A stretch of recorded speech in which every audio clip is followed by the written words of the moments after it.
Assalamu alaikum and hi, welcome to this video regarding loading of data in QlikSense.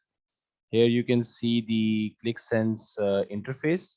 So first of all, we start with the basic level of loading data. So we start with the data here. So either we can connect to data here. We have lots of different data sources. Most of them are standard sources. Like you can connect to the cloud, or you can connect to Dropbox. So all of these are standard data sources, but we will be connecting to a file, and the file is basically, we have the supply chain data here, which is available with this video. So we'll just first click on upload and analyze. So it's going to upload the data.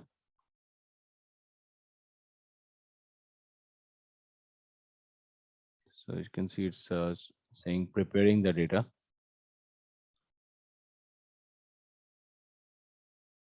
So this has been successfully generated. Now it's opening the app overview. Now in here we have two different options. Either I can go to insights, which are insights which are generated by QlikSense itself, or I can do the manual insights that I can create my own dashboards by going to the sheet. So first of all, let's explore this option, go to insights. So you can ask a question. This feature is also available with Power BI. For example, what is the average, uh, let's say, what is the total item throughput uh, with respect to vendor info. So yeah, this. So if I click on this, so you can see it's showing me the total item throughput with respect to the vendor info. And if I do this as the average, so it's going to show me this average. Okay.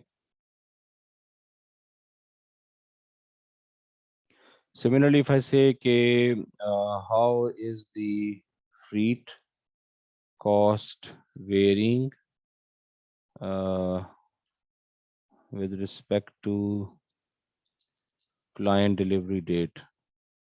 So if I click on this, so you can see that it's showing me a chart of the client delivery date.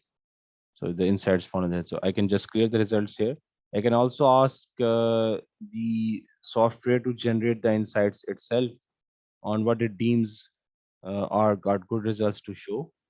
So the total freight cost and the distinct POSO numbers, sum of line item quantity by these numbers, and distribution of line item quantity with respect to country. And this, obviously, this is the heat map or the tree map, in which we have the total line item quantity with respect to the fulfill via method. And similarly, we have different line charts and bar charts here. So I can either use any of these. So if I want to use them, I can say add to sheet. So this will be added to sheet. And when I'm say, okay, I'm done here, so I just clear the results and then I say go to sheet.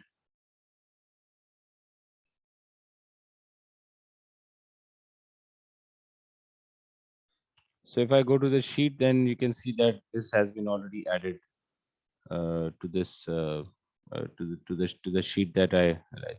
One other thing is that we have this data manager. So if I click on this data manager,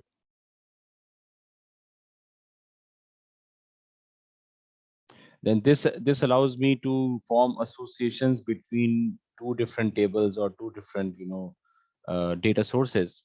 But currently we just have one data source, so we are not forming any associations here. And the other thing is the data load editor.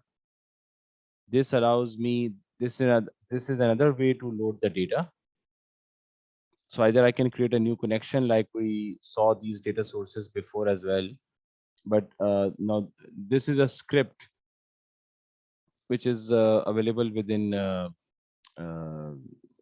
QlikSense,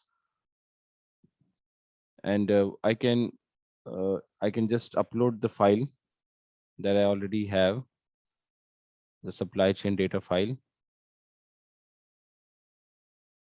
and it's going to show me this interface in which I have these variables, all the column names.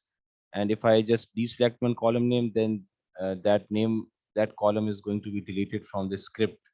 So this is basically, I can load the data also using a script. So all of these things are by default. It's okay. It's better to keep it as MSQ as far as knowledge from certain blocks is given. And then I can say insert the script.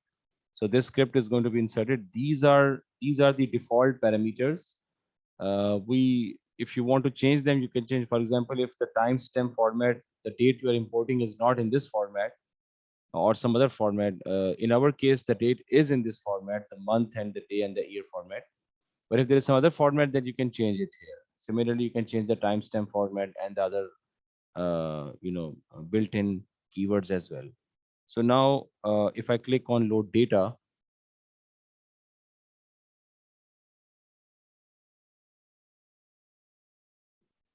so it's so there are no forced errors, and then I can just click on close, and then I can go to sheet,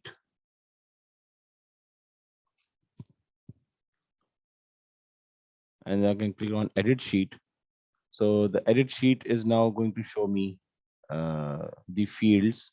All the fields have been imported. Now these have been imported through the script. So we have shown two methods. Either I can import the data through a script, or I can import it directly, like in the normal case. Okay.